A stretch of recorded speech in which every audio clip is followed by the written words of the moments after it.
Hello, and welcome to this week's episode of Serving the Community podcast. My name is Trisha Stetzel, and I'm the owner of Results Extreme Business Solutions and the founder of Serving the Community podcast. The purpose of the podcast is to highlight people and organizations in our communities that are serving through volunteer work and giving back to make our community, our country, and even the world a kinder place to live. I am so excited to have Donna Stedman on the line with me today. She's actually in the horse pasture, and she's the founder of Henry's Home Horse and Human Sanctuary. Donna, welcome to the podcast. Thank you so much, Trisha. Just enjoy being here and so glad to meet you. I am so glad to meet you as well. And we have a mutual connection through the Yellow Ribbon Fund. And I know that you hosted them just a few weeks back. They came out and they were able to see the horses and really enjoy the sanctuary. So can you talk a little bit about how Henry's Home came about and tell us a little bit about you? You bet.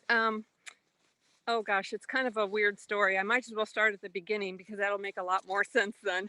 And I know this makes me sound like a complete nutcase, but I believe I had a conversation with God 25 years ago that told me that someday I would have a retreat center, that it would be a place where people would come to heal their souls, and that when the time was right, He would take care of the land, the money, and the people.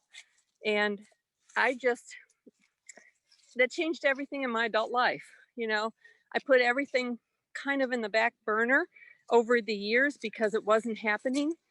And I was kind of frustrated, but I realize now when I look back at that God had a lot more growth for me to go through before He was going to be ready for me to handle the ups and downs, the stresses of running a nonprofit like this, especially with 30 rescue horses and a whole bunch of volunteers. Sure. And so that's kind of how this whole thing started. And then I got my first two horses, Henry and Lexi, about 9 years ago, and kind of grew from there. We got more and more rescue horses, and about 7 years ago, almost 7 years ago, sorry, I'm going through a gate here. I figured out that God was building this retreat center that I'd been waiting my whole adult life for by way of these horses, which already makes it better than anything I could ever imagine in my wildest imagination.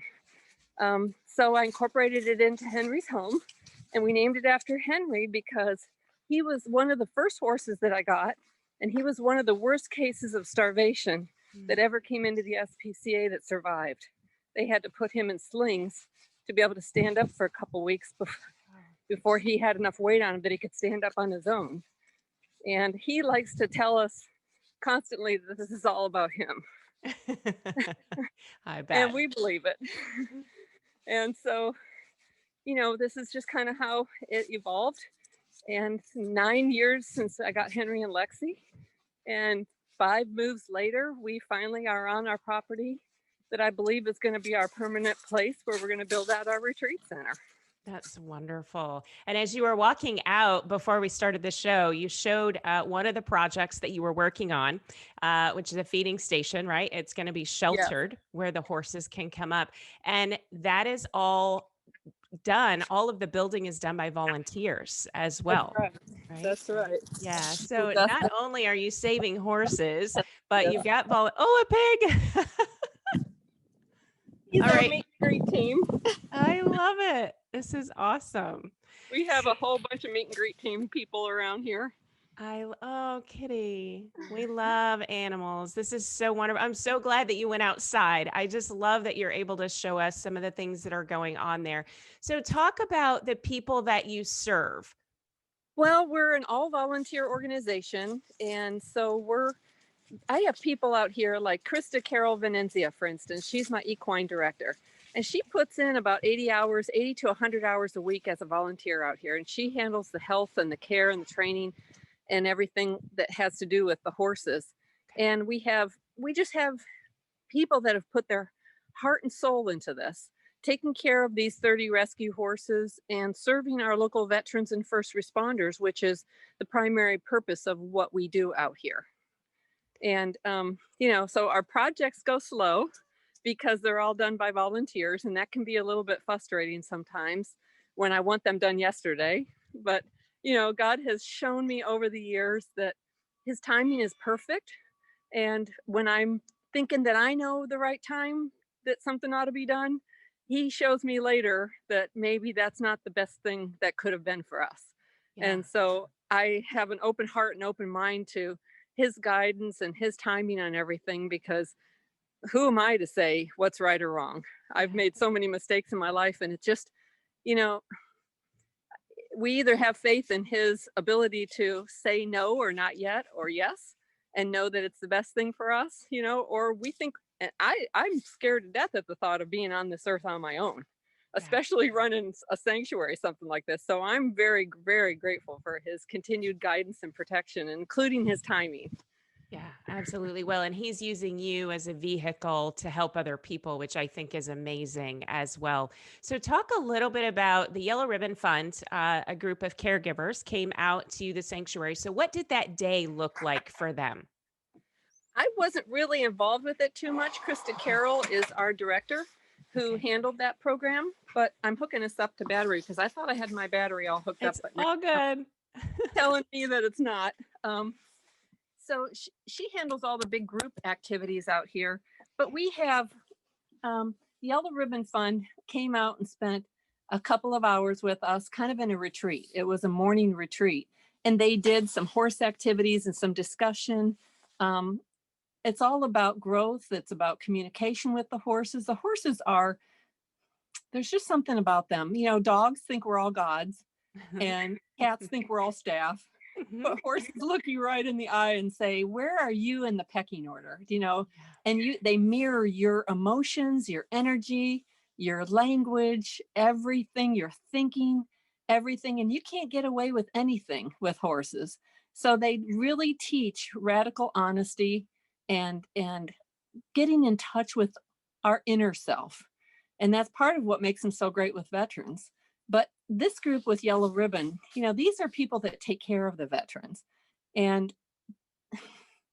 I don't think we give much thought to the people that spend their lives caring for others. There's so many wonderful veteran service organizations, but there's not a lot of the people that take care of them help, you know? And so that's just an outstanding group that find fun activities and things that will heal the souls of those people who are day-to-day caregiving for the people who really need it. That's right. Absolutely. Being able to get out of the house and I think Yeah. interact with these horses is something amazing. Yeah. I had horses growing up, and my husband and I had the opportunity to go to a horse farm last year this time in Arizona. We've got some friends that rescued horses, and there's nothing like it. There really isn't. The bond that you can have between a horse and a person is very, very special, and I so much appreciate what you're doing for the community. So tell people where Henry's home is at. We're in South Conroe, just north of the Woodlands, about 5 minutes east of 45. And in the last 9 years since I got the first two horses, and about 6 years going on 7 that we've been incorporated, this is our 5th move. We were in Grand Central Park, the old Camp Strake Boy Scout property, for 4 years. And then that door slowly but surely closed as the construction came a little closer to us. And we were just in the right place at the right time when God had this in mind. He had a 21-acre horse farm that had been very neglected over the last 10 years available to us, owned by one of our volunteers who had bought it as an investment property. And they just made the decision that they were going to donate it to us. We took over just a small mortgage, but they donated it to us, and it doesn't flood. And we're grateful for that because we got to go through Harvey and do an emergency evacuation. Yeah. It has great well water, which again is something we never take for granted, because we had almost a year with no water, that we were pumping water out of the lake for the horses every day. It's on a quiet cul-de-sac. No, it's on a quiet dead end street. And so we have no traffic. And when our pigs and our goats get out on the road, we don't panic about it because Right. there's no traffic. So we just go, we have a pig roundup. Let's go get Gus and Lucy and Warren, and it's just, it's such a blessing. And we've spent the last almost year since we moved here really in demolition and taking down old fencing and getting to know the land. And we're just starting to build projects now. And starting to figure out how to build the sanctuary so that then in a couple of years, when God's timing is ready, we'll be ready to start building the retreat center that he's going to build out here for the community. That is wonderful, Donna. I've gotten goosebumps like 4 times just in this short period that we've been talking, because there's such a higher power that brings us to do the things that we do and to serve the people that we're serving. And that is so very special. So if people want to volunteer, either help with the sanctuary and volunteer in that way, or be in a group like the Yellow Ribbon Fund to come in, enjoy the horses. Talk to me about that. How does that work? We have a couple of new volunteer orientations every week, one in the weekday mornings and one on the weekend afternoons. And anybody over the age of 18 can volunteer. We do take kids, but they're on a case-by-case basis, depending on how well behaved they are.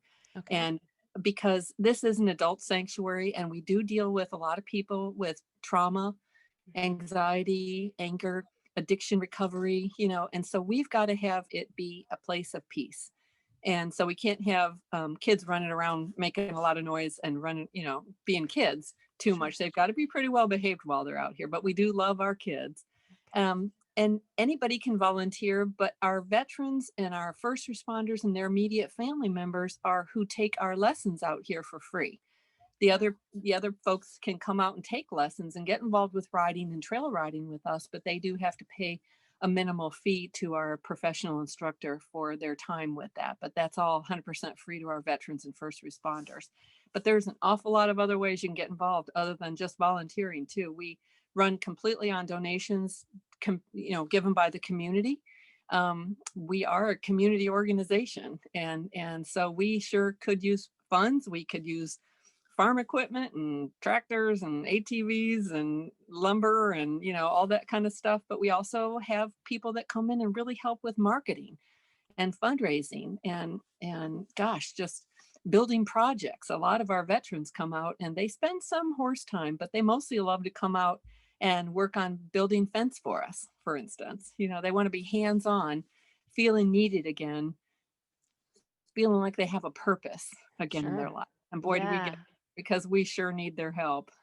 Absolutely. That's wonderful. And if anyone wants more information, they can visit henryshomehorsesanctuary.org. And I'll post that link inside the information below the video as well, so that they can find that. Donna, is there any other way that you would like for people to contact you besides go to the website? The website will give you all of our information, and it has my contact information, which is a cell phone. And that's usually how we set up appointments and volunteer orientations and stuff, is through text messaging. But you can follow us on Facebook. That's really where we post our day-to-day things that go on. And we are on Instagram and LinkedIn, but I just don't really have too much time to post anything on those. So I kind of neglect those. So we do try to post things on Facebook pretty often, and that's Henry's Home Horse and Human Sanctuary. Okay, that's wonderful. I'll be sure and put the links in the video feeds as well, so that people can find those. Donna, thank you so much for joining me today. This was so wonderful. I look forward to hearing about more volunteers coming your way, especially those that are listening to the show. And wonderful, wonderful woman you are. And I'm so glad that he's called on you to provide this service back to the community for us. Thank you so much. But I'm blessed to be a little part of this as I watch him bringing the pieces of the puzzle together to grow this thing. We're all very, very blessed to be part of this. And thank you for helping us spread the word. And that's what all of you guys can do. That's the best thing you can do, is to spread the word, especially among veterans and first responders that could use some real peace in their life and some soul healing. That's wonderful. Thank you, Donna. Again, Donna Stedman with Henry's Home Horse and Human Sanctuary on the show today. And that's this week's podcast of Serving the Community. Thank you.